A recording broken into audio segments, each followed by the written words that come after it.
First, I'd like you to take a look at a very, very, very short video clip. You ready? Check this out.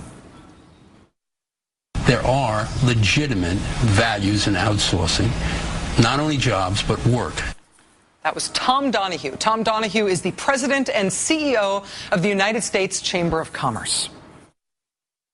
There are legitimate values in outsourcing, not only jobs, but work. There are legitimate values in outsourcing, not only jobs, but work. The president of the Chamber of Commerce, in his capacity as the president of the Chamber of Commerce, endorsing outsourcing, endorsing the practice of American companies shipping jobs overseas so those jobs can be done by people in foreign countries instead of by Americans. Quote, U.S. Chamber of Commerce President and CEO Thomas Donahue urged American companies on Wednesday to send job overseas. Donahue said people affected by offshoring should, quote, stop whining. The benefits of offshoring jobs outweighs the cost. During a trip to India around the same time, Tom Donahue assures business leaders, quote, we are very confident that outsourcing is here to stay. It would be absolutely foolish to try and stop the phenomenon. Woo! Outsourcing? Awesome. All of you Americans who have lost your jobs because your job was outsourced to India or China, the Chamber of Commerce has a message for you, and it is, I quote, stop whining. The same Tom Donahue, whose Chamber of Commerce has championed outsourcing, is now running TV ads like this all across the country. Rising unemployment means families are suffering. Tell Richard Blumenthal to stop. His job-killing lawsuits are hurting Connecticut families. The U.S. Chamber is responsible for the content of this advertising. Richard Blumenthal's a job killer. So says the United States Chamber of Commerce. Here's what's awkward about that sort of an attack ad being launched by the Chamber of Commerce of all people. Over the last 16 years, more than 87,000 Connecticut workers saw their jobs shipped overseas. Over the last 16 years, more than 87,000 people in Connecticut lost their jobs because a Connecticut company gave their job to someone in another country. And that is something that the Chamber of Commerce promotes. That's according to a new report out by the nonpartisan group Campaign Money Watch. 87,000 jobs lost in Connecticut alone due to outsourcing. But the pro-outsourcing guys want you to think that it's Richard Blumenthal. He's the job killer. Yeah, the Chamber of Commerce also running this ad in the great state of Missouri. In the past 2 years, Missouri's lost thousands of good-paying jobs. So why does Robin Carnahan support Card Check, an unfair scheme to grow unions? Did you see that figure that they flashed on the screen there at the beginning? Missouri lost 120,000 jobs. Take a guess at where some of those jobs went. Ding, ding, ding, ding, ding. That's right. More than 102,000 people who live in Missouri lost their jobs because Missouri companies decided they would rather fire Americans and instead have people in other countries do that work. Chamber of Commerce is all for it. Remember, according to them, outsourcing is good. There are legitimate values in outsourcing, not only jobs, but work. The Chamber of Commerce is flooding the airwaves right now with a $75 million ad blitz, almost entirely focused on blaming Democrats for killing jobs, even as they openly support American companies firing Americans to have the work done by people in other countries instead.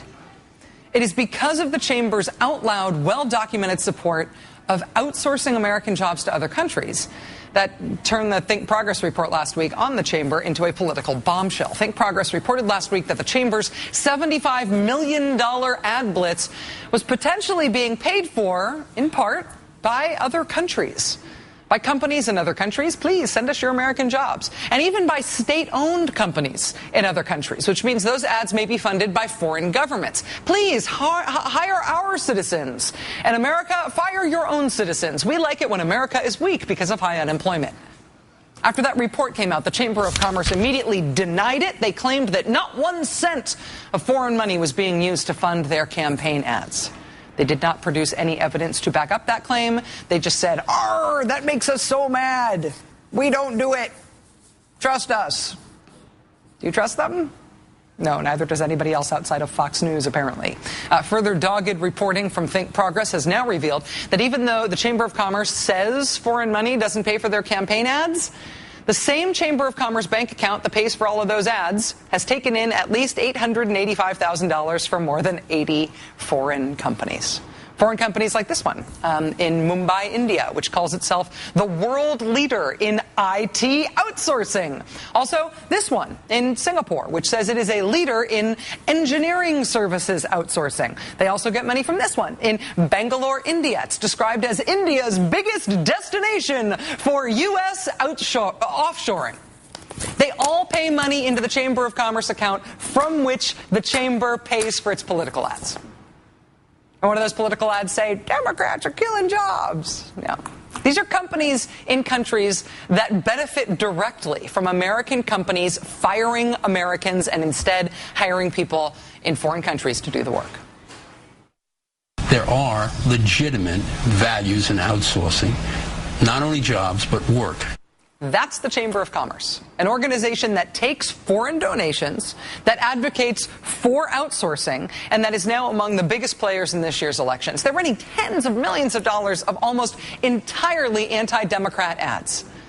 Now, Democrats in the White House have attempted to make this a big campaign issue in recent weeks. They've highlighted the fact that groups like the Chamber of Commerce are blanketing the airwaves with ads without disclosing where they're getting their money from. They don't disclose who's behind the ads. Could be an oil company, could be an insurance company, could be Wall Street. You don't know. Are you going to let special interests from Wall Street and Washington and maybe places beyond our shores come to this state and tell us who our senators should be? That's not just a threat to Democrats, that's a threat to our democracy. They don't disclose who's behind their ads. Their money could be coming from beyond our shores. President Obama making this a campaign issue. And that, of course, has probably predictably caused this reaction on the right. I would like to make this the biggest fundraising day in the Chamber's history. I am donating $10,000 to the Chamber of Commerce now. Because they could sure use the help. That's amazing. Amazing. That was Fox News host Glenn Beck today, encouraging his listeners to fork over their own hard-earned cash to give it to the Chamber of Commerce to promote the outsourcing of American jobs, asking regular Americans who presumably get paychecks and stuff to help out the poor corporate titans.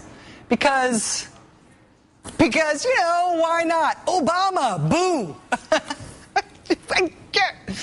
Earlier this week, we spoke with Democratic pollster Celinda Lake. This was her assessment of this as a campaign issue with 3 weeks to go until this year's elections. This is an issue that is a good October surprise for the Democrats and the progressives.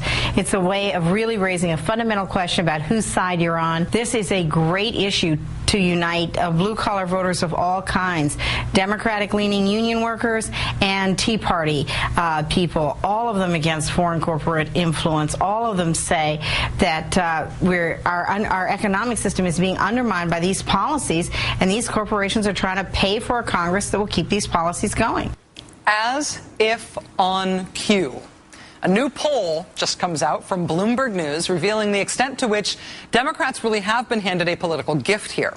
When voters are asked how their view of a candidate would be affected if they learned that that candidate's campaign was being aided by advertising paid for by anonymous business groups, the percentage of people who said they'd be more likely to vote for that candidate is a whopping 9%.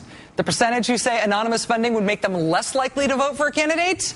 47%. But wait, there's more. Another polling firm, Survey USA, has just released the results of their poll on the same topic, and the numbers are staggering. The percentage of those polled who say they have a right to know who's paying for these ads? 84%. Try getting 84% of Americans to agree on anything. We don't even agree that cheese tastes good. We don't even agree that the earth is round. 84% say we have a right to know who is funding these ads. When asked whether these groups have their best interests in mind, 63% of those polled said no.